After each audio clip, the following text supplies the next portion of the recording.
friends, welcome back to my channel. I hope you all doing well and staying safe. Study plan எப்படி create பண்ணுறதுன்னு first வீடியோலேருந்து நிறைய பேர் கேட்டிருந்தீங்க. So இந்த வீடியோவில் ஜூலை டு ஆகஸ்ட் என்னோடய ஸ்டடி பிளானை தான் ஷேர் பண்ணியிருக்கேன். இதை வச்சு நீங்களே உங்களுக்கான ஐடியல் டைம் டேபிளை க்ரியேட் பண்ணிக்கலாம். ஸோ டைம் வேஸ்ட் பண்ணாமல் வாங்க நம்ம வீடியோக்குள்ளே போகலாம். Already June to July 10 lessons complete பண்ணியாச்சு. அதுக்கான நோட்ஸையும் நம்ம டெலிகிராம் சேனலில் அப்லோட் பண்ணியாச்சு. இன்னும் பார்க்காதவங்க செக் பண்ணி பார்த்துக்கோங்க. Next July to August to 10 lessons தான் வச்சுருக்கேன். நான் நோக் அண்ட் கார்னர்லாம் பிளான் பண்ணி படிக்கிற ஆள் கிடையாது. ஜஸ்ட் ஐடியாவில் ஒரு டைம் டேபிள் வச்சுட்டு அதை அப்படியே ஃபாலோ பண்ண ஸ்டார்ட் பண்ணிடுவேன். போன மந்த் மாதிரியே இந்த மந்த்தும் 10 லெசன்ஸ் தான். பயோவில் 6, ஃபிசிக்ஸில் 2, கெமிஸ்ட்ரியில் 2 தான் வச்சுருக்கேன். ஃபிசிக்ஸில் motion in a plane, laws of motion. கெமிஸ்ட்ரியில் classification of element and periodic table, chemical bonding and molecular structure. And biology, structural organization in animals, cell the unit of life, cell cycle and cell division, photosynthesis in higher plants, respiration in plants, plant growth and development. இதில் இந்த மந்தில் நான் biomolecules வைக்கல, ஏன்னா அது கொஞ்சம் பெரிய chapter, அது கொஞ்சம் டிஃபிகல்ட்டியும் கொஞ்சம் அதிகமாக இருக்கிற சாப்டர் எனக்கு. அதனால் அந்த பயோமாலிகுல்ஸ் வந்து கெமிஸ்ட்ரியில் பயோமாலிகுல்ஸ் படிக்கும்போது படித்தா ஈஸியாக இருக்கும் அப்படின்னு சொன்னாங்க. ஸோ கெமிஸ்ட்ரியில் பயோமாலிகுல்ஸ் படிக்கும்போது நான் பயோலையும் பயோமாலிகுல்ஸ் படிப்பேன். இந்த 10 லெசன்ஸ் தான் இந்த மந்த் வச்சுருக்கேன். இதோடு சேர்த்து போன மந்த் படித்த 10 லெசன்ஸையும் ரிவிஷனில் வச்சுருக்கேன். ஸோ இதுதான் இந்த மந்தோட target. July 15 to August 15 10 lessons complete பண்ணணும். ஸோ இப்போதைக்கு ஸ்லோவாக போனாலும் பரவாயில்ல, கன்சிஸ்டண்ட்டாக படிக்கணும் அப்படிங்கிறது மட்டும்தான் என்னோடய டார்கெட். இந்த மந்தில் எந்தெந்த லெசன்லாம் படிக்க போகிறோம் அப்படிங்கிறத நோட் பண்ணி வச்சாச்சு. இதுக்கடுத்து இந்த மந்தில் ஏதாவது வெளியில் போகிற ஒர்க் இருக்கா அப்படிங்கிறத நான் நோட் பண்ணி வைக்கணும். ஏன்னா அன்றைக்கி என்னால் படிக்க முடியாது. எல்லா வீக்கும் தேர்ஸ்டே நான் காலேஜ் போகணும், அதை நோட் பண்ணி வச்சாச்சு. அடுத்து இந்த மந்த் லாஸ்ட்டில் 29, 30 ஊருக்கு போகிற மாதிரி ஒரு பிளான் இருக்குது. இன்னும் கன்ஃபார்ம் ஆகலை, அதையும் நான் ரவுண்ட் பண்ணி வச்சுட்டேன்.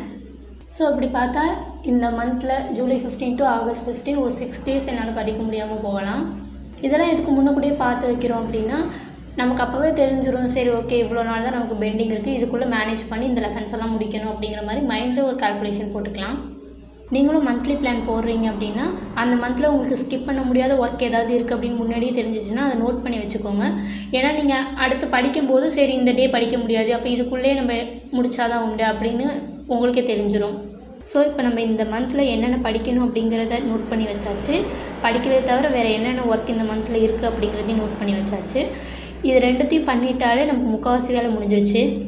நெக்ஸ்ட்டு வந்து மார்னிங் டு நைட்டு வந்து ஒரு டேவை எப்படி ப்ராப்பராக கொண்டு போகிறது அப்படிங்கிறது தான். டே ரொட்டீன் மட்டும் நான் ஐடியாவில் தான் போட்டு வச்சுக்குவேன். ஏன்னா ஒரு நாளைக்கு எனக்கு ஒர்க் அதிகமாக இருக்கும், ஒரு நாளைக்கு ரொம்ப கம்மியாக இருக்கும். அதுக்கேற்ற மாதிரி நான் என்னோடய ஸ்கெடியூலை வந்து சேஞ்ச் பண்ணிக்குவேன். ஒரு நாள் படிக்கிறதுக்கு நல்ல மூடு இருக்கும், இன்னொரு நாளைக்கு படிக்கிறதுக்கு சுத்தமாக மைண்டே இருக்காது. ஸோ அதுக்கேற்ற மாதிரி சேஞ்ச் பண்ணி ஒரு ஸ்கெடியூலை நான் போட்டுக்குவேன். இப்போதைக்கு வந்து இவ்வளோ மணி நேரம் படிக்கிறேன் அப்படிங்கிறது சொல்ல முடியல, ஆனால் டெய்லியும் படிக்கணும் அப்படிங்கிறது மட்டும்தான் கோலாக இருக்குது.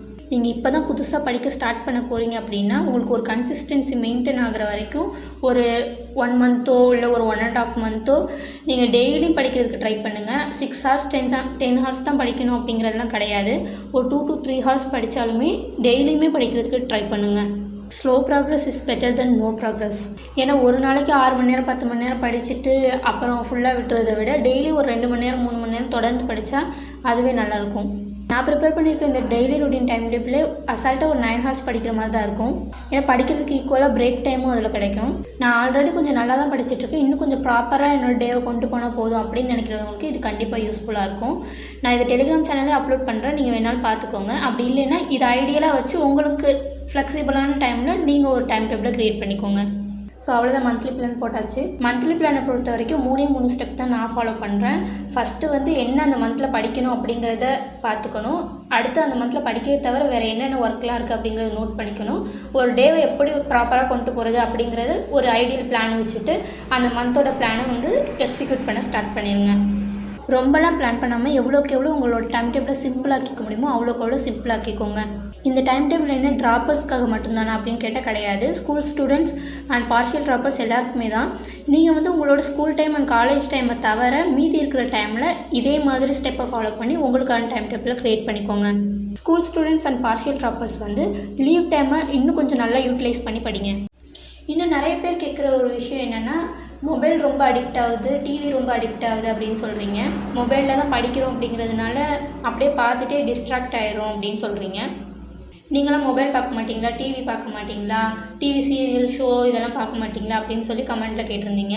நான் டிவி சீரியல் ஷோ இதெல்லாம் பார்க்க மாட்டேன். ஆனால் சாங்ஸ் கேட்பேன் அண்டு கார்ட்டூன் பார்ப்பேன் டிவியில் சாப்பிடும்போது. எனக்கு ஒர்க்கே வந்து மொபைலில் தான் இருக்குது. ஸோ நான் இன்ஸ்டா யூஸ் பண்ணுவேன், யூடியூப் யூஸ் பண்ணுவேன், டெலிகிராம் யூஸ் பண்ணுவேன், எல்லா ஆப்புமே யூஸ் பண்ணுவேன். ஆனால் இன்றைக்கி நான் வந்து ஒரு 4 hours படிக்க போகிறேன் அப்படின்னு எனக்கு நாளே தெரிஞ்சிச்சுன்னா, நான் நாளைக்கு என்ன படிக்க போகிறேன்னா அதுக்குள்ளே எல்லா டாக்குமெண்ட்ஸ் அண்ட் வீடியோஸையும் வந்து நாளே டவுன்லோட் பண்ணி வச்சுருவேன்.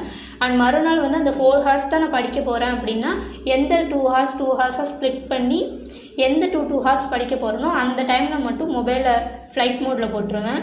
அண்ட் படித்து முடிச்சுட்டு அப்புறம் நான் என்ன வேணாலும் யூஸ் பண்ணிப்பேன்.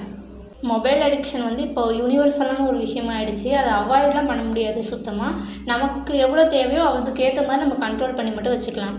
ஸோ உங்கள் ஸ்டடி டைம் மட்டும் ஃபிக்ஸ் பண்ணிக்கோங்க. உங்கள் ஸ்டடீஸ் ரிலேட்டடாக இருந்தால் முதல்ல டவுன்லோட் பண்ணி வச்சுட்டு அந்த டைமில் மட்டும் மொபைலை ஃப்ளைட் மோடில் போட்டு படிக்க ஸ்டார்ட் பண்ணிடுங்க. அதுக்கப்புறம் நீங்கள் அந்த 1 hour 2 hour படித்து முடிச்சுட்டு நீங்கள் என்ன வேணாலும் யூஸ் பண்ணிக்கோங்க. ஃப்ளைட் மோட்லலாம் போட முடியாது, ரொம்ப இம்பார்ட்டண்ட்டான கால்லாம் வரும் அப்படின்னா நீங்கள் வந்து பெஸ்ட்டு வந்து என்னென்னா நோட்டிஃபிகேஷனை எல்லா ஆப்லேயுமே ஆஃப் பண்ணி வச்சுருங்க. என்னோடய மொபைலில் வந்து normal message, GPay, PhonePe and WhatsApp இது 4 ஆப்பை தவிர மீதி எல்லா ஆப்புக்கும் நோட்டிஃபிகேஷன் ஆஃபில் தான் இருக்கும். நானே எப்போ அந்த ஆப்புக்குள்ளே போகிறேனோ அப்போ தான் ஏதாவது மெசேஜ் வந்திருக்கா, கமெண்ட் வந்திருக்கா அப்படிங்கிறதெல்லாம் பார்ப்பேன். ஸோ சுவிட்ச் ஆஃபில் போட முடியாது, ஃப்ளைட் மோடில் போட முடியாது அப்படின்னு நீங்கள் நினச்சிங்கன்னா நோட்டிஃபிகேஷனை ஆஃப் பண்ணி வச்சுருங்க. ஸோ அவ்வளோதான் ஃப்ரெண்ட்ஸ், மந்த்லி பிளான் எப்படி க்ரியேட் பண்ணணும் அப்படிங்கிறது பார்த்தாச்சு. அண்ட் மொபைல் டிஸ்ட்ராக்ஷன் எப்படி அவாய்ட் பண்ணலாம் அப்படிங்கிறதுக்கு ஒரு சின்ன டிப்ஸும் பார்த்தாச்சு. இன்னும் நீங்கள் படிக்க ஸ்டார்ட் பண்ணலைன்னா இனிமேல் படிக்க ஸ்டார்ட் பண்ணிடுங்க. பிகாஸ் டைம் வந்து ரொம்ப கம்மியாக இருக்குது. மேக்ஸிமம் நீங்கள் கேட்ட எல்லா கொஷின்ஸ்க்குமே நான் ஆன்சர் பண்ணிட்டேன்னு நினைக்கிறேன். இந்த வீடியோ உங்களுக்கு ஹெல்ப்ஃபுல்லாக இருந்துச்சுன்னா மறக்காமல் லைக் பண்ணுங்கள், கமெண்ட் பண்ணுங்கள், ஷேர் பண்ணுங்கள். நம்ம சேனலை சப்ஸ்கிரைப் பண்ணிக்கோங்க. அண்ட் நோட்ஸ் எல்லாத்துக்குமே நம்மளோட டெலிகிராம் சேனல்லையும் ஃபாலோ பண்ணிக்கோங்க. I will meet you in my next video. Bye.